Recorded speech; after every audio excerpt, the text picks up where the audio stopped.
The night sky over the Persian Gulf didn't just glow, it ignited. As of 200 hours, the Strait of Hormuz blockade has shifted from enforcement to total erasure. Trump's 154 missiles didn't just strike targets. They deleted the Iranian Navy from the digital map in a single synchronized saturation strike. Witness the midnight hammer in effect. 154 Tomahawks launched in a lethal swarm, ensuring that by dawn, Tehran had no fleet left to command. This isn't a skirmish, it's a 100% naval liquidation playing out in real time. This confrontation is fueled by pure hatred on both sides. The Iranian regime seethes with decades of resentment toward American power, while the United States Navy operates with cold, calculated dominance that leaves no room for games. The vice president is skipping every peace talk because Iran has been completely overtaken by its generals. The Islamic Revolutionary Guard Corps is consolidating iron-fisted control inside the country. Hardline radicals, the same men who have terrorized the region and the world for decades, are now running the show with guns instead of diplomacy. They hate compromise, they hate negotiation, and they hate America more than ever as they watch their lifeline get severed in real time. The power struggle tearing Iran apart is vicious and personal.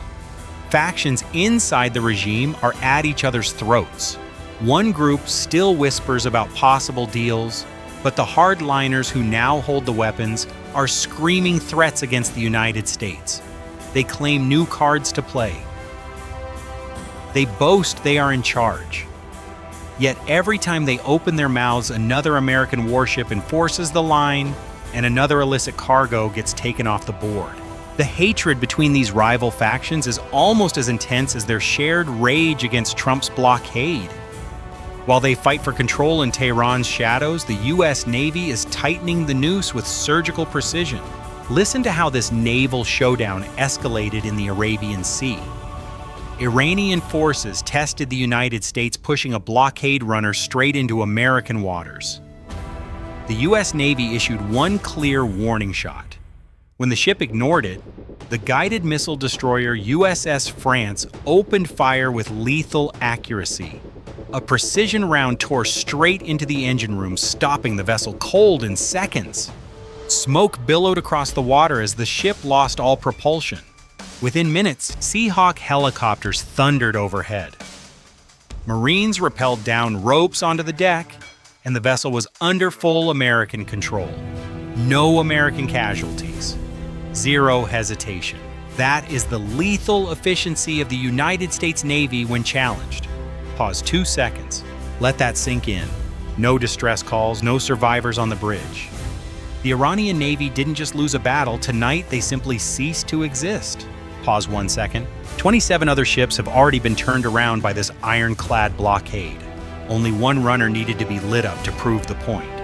Every single vessel, regardless of flag, is now subject to the same relentless enforcement. I'm looking at the live feed, and the comments are exploding.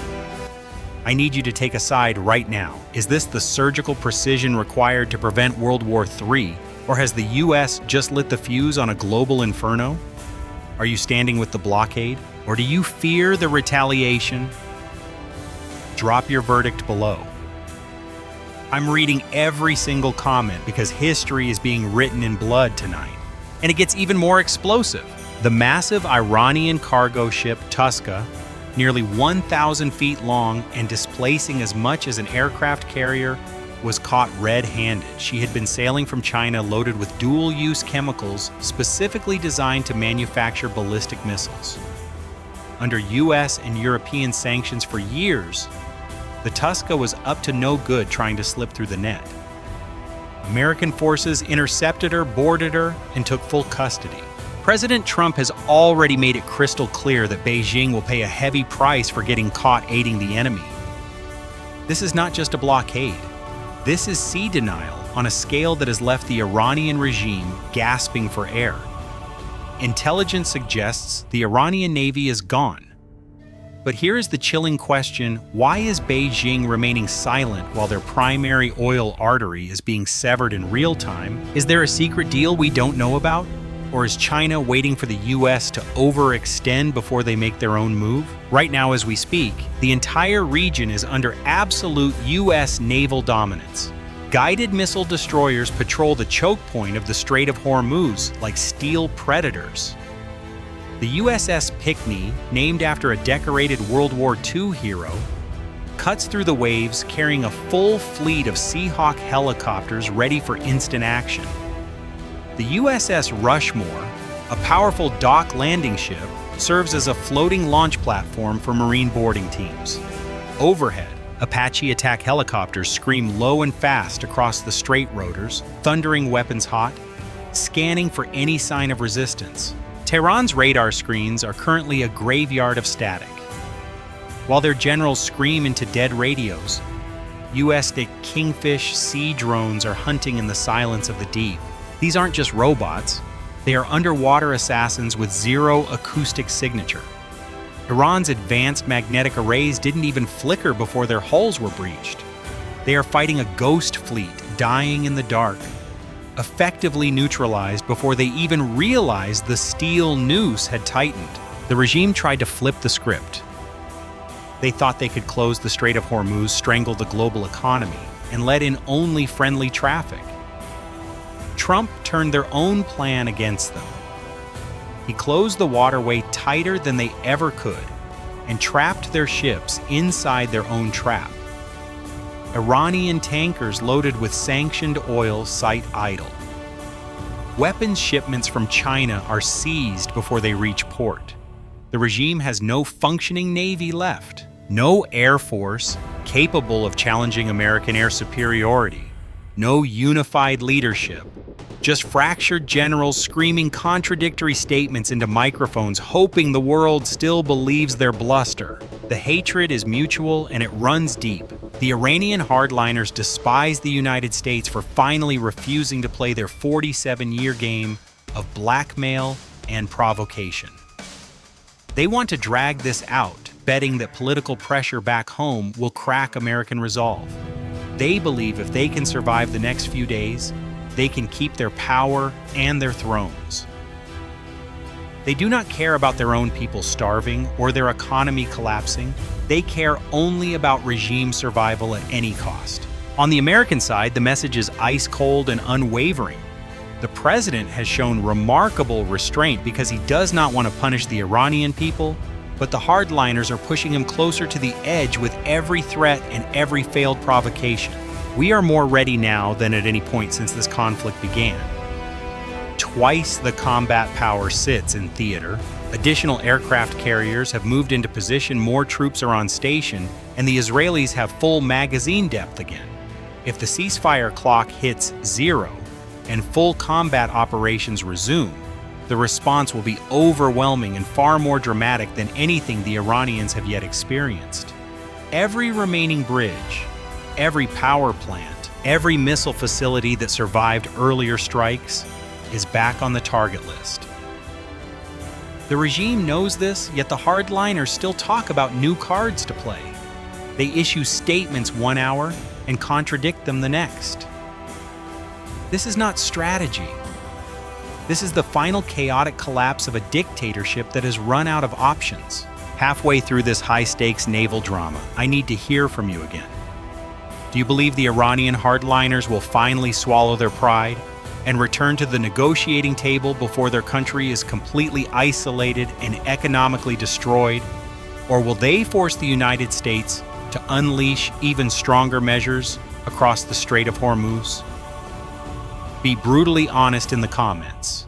Your perspective helps drive this conversation because millions are watching how this sea confrontation plays out in real time. The clock is ticking louder with every passing hour. American destroyers maintain their iron grip on the waterway. Apache patrols thunder overhead. Marine teams stand ready on alert. The Iranian regime watches its last financial arteries get clamped shut while its own generals battle each other for control. This is the moment the world sees what happens when a rogue dictatorship decides to challenge American sea power in the most vital shipping lane on Earth. The United States Navy has delivered a masterclass in naval dominance, turning the regime's own aggression into its worst nightmare. We have crippled the Iranian nuclear program with strikes that left their facilities in ruins and their uranium buried under mountains of rubble. Intelligence later revealed the regime rushing to dig even deeper tunnels at Pickaxe Mountain, 2,000 feet beyond previous depths, trying to hide from bunker-buster bombs. That discovery convinced President Trump the regime had no intention of abandoning its nuclear ambitions, leading directly to Operation Epic Fury. The president knows airstrikes alone may not be enough. If forced American forces stand ready to go in under fire to secure the sites or secure a deal that puts international eyes deep inside those facilities, no weak treaties, no taking the regime at its word. The United States has learned those lessons the hard way before. The hardliners still cling to the fantasy that political pressure will force America to blink. They read headlines claiming the president faces mounting pressure and convince themselves that if they can hold out just a little longer, they can survive with their power intact. They do not care about their people. They care only about staying on the throne and in front of the microphone. This is diabolical thinking, not rational leadership. It is the logic of a radical dictatorship that has lost touch with reality while the U.S. Navy controls the seas around them. This is the new reality in the Strait of Hormuz. Trump's blockade is absolute. The Iranian fleet is finished.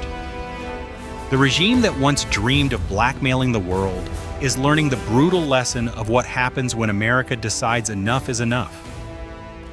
The hatred between the two sides has reached a boiling point, but only one side holds the overwhelming naval superiority to back it up.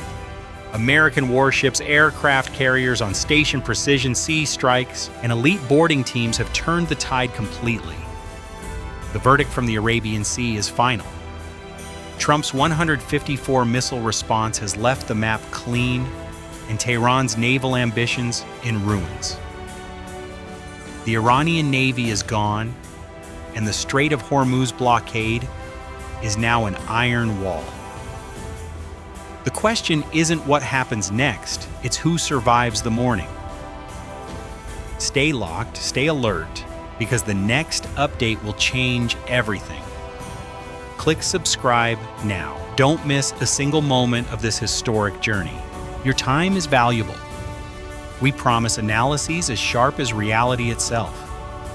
Stay vigilant, stay informed. We'll see you in the next video.